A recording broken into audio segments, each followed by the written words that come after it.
my friends and fellow VEDSies. Now, I'm sure you're all aware by now that I love reading and writing fan fiction. I've talked about my writing in the past and even shared snippets at one point. Last year I talked about alternate universes and why I love them so much.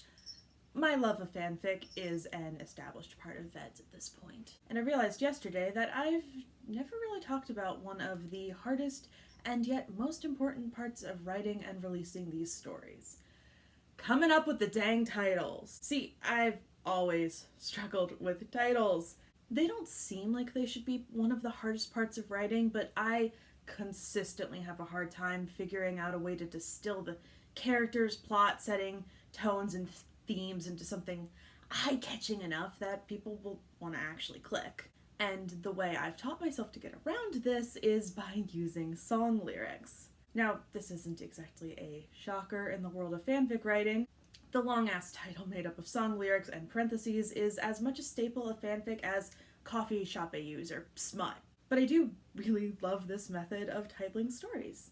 And I think it's fun to look at how and why I do it. Especially because I've done it over 50 times in the past 4 years. So yeah, I figured that now was as good a time as any to discuss one of the most important parts of my process. So the first and most obvious reason that I will title something with a song or lyrics from a song is when the song is explicitly referenced as part of the story. Post-Infinity War Tony Stark goes through the stages of grief to the soundtrack of Next to Normal and realizes he can fix things.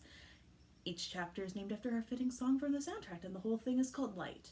I come up with a somewhat flimsy pretense so Caleb can sing I'll Stand By You by the Pretenders to Jester. Parsi catches Brina singing Would You Be So Kind by Dodie when he's working up the courage to ask her to be his girlfriend. You know what I'm titling that fic. There's a song explicitly referenced in the story. It's because I know the song is fitting, and so I'm going to utilize it in as many ways as possible. Like Alton Brown says, minimize on the unitaskers whenever possible. The next reason I will use a song as a title is because the song, or the source material the song is from, is relevant to how I came up with the story. Like, for instance, when I was first contemplating how I wanted Brina to tell Parsi she was pregnant with their first kid, in the overly complicated, way too thoroughly detailed, given any of them could still die in the final battle timeline, I had originally thought it would be really cute if Esther's girlfriend's band was involved in what I had imagined would be sort of like the pregnancy announcement in I Love Lucy. Well, that plot point got dropped in favor of something that fit them better, but in the end, I still titled it after the song in that scene that originally inspired me, We're Having a Baby, My Baby and Me. Similarly, when I was thinking about how I would want to see Brie die, normal things we all think about, I started thinking about the musical version of Big Fish and how much the song and scene, how it ends, encapsulated so much of what I was imagining in that moment. And so that story became So Let It Come and Let Me Go, one of my favorite lines in the song. I'll also sometimes name a story after a song because that's what I was listening to when I wrote it. A story I wrote about Brina and Ezekiel as adults navigating their sort of sibling-like dynamic was written on a rainy day listening to Nat King Cole. So the story became for sentimental reasons. Similarly, I cranked out some Brina pining over Parsi to the If Only quartet from Little Mermaid. So the story is called I Guess It Doesn't Show, But If I Never Find a Way to Tell You. These are always really nice and straightforward for me, even if they're sort of nebulous for the audience. For instance, that Nat King Cole song, that was my parents' wedding dance, so it's not actually that great of a descriptor for those two, but the vibe was very good. The next category are sort of the, oh shit, I did a thing stories. This is when partway through writing something I realize that it reminds me of a song or a lyric, so then I just double down on it so I can justify using it in the title. For example, I was writing some good hurt comfort back in November when I wrote this line. He just holds her as she weeps, as she wonders why it has to be like this, as she grieves, as she thanks the gods that she has friends to pick up her broken pieces and put her back together again, even as she has no idea who she even is, as she composes herself into something almost like a person.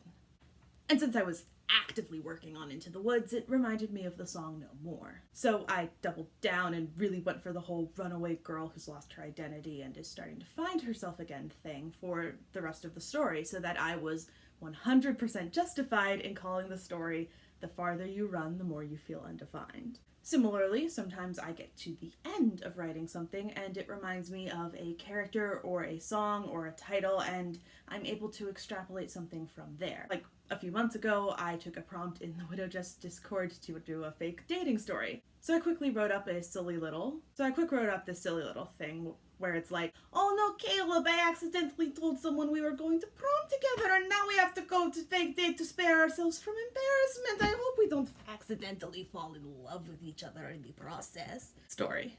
And people liked it and wanted more. So I decided to, do the dang thing. And when I was thinking about the tone of what became the first chapter and what I wanted to maintain going forward, I realized that I was essentially just doing a decom.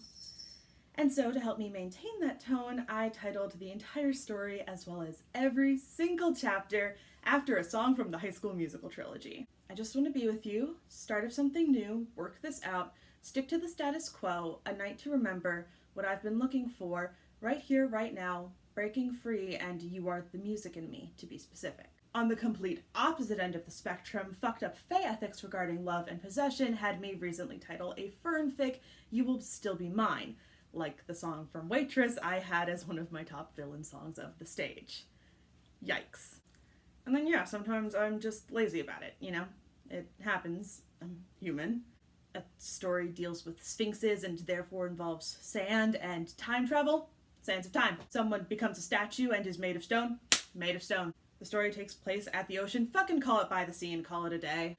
Because quite frankly, this is something I do for fun, and it's not worth it to dwell on the title when I know the story itself is good enough to get the attention of my core audience. And when I say my core audience, I do mean the other people in my D&D campaign and or my friends in the VEDS Discord. But I thought that given music is the theme I'm doing this VEDS, this might be a fun thing for me to share with you guys.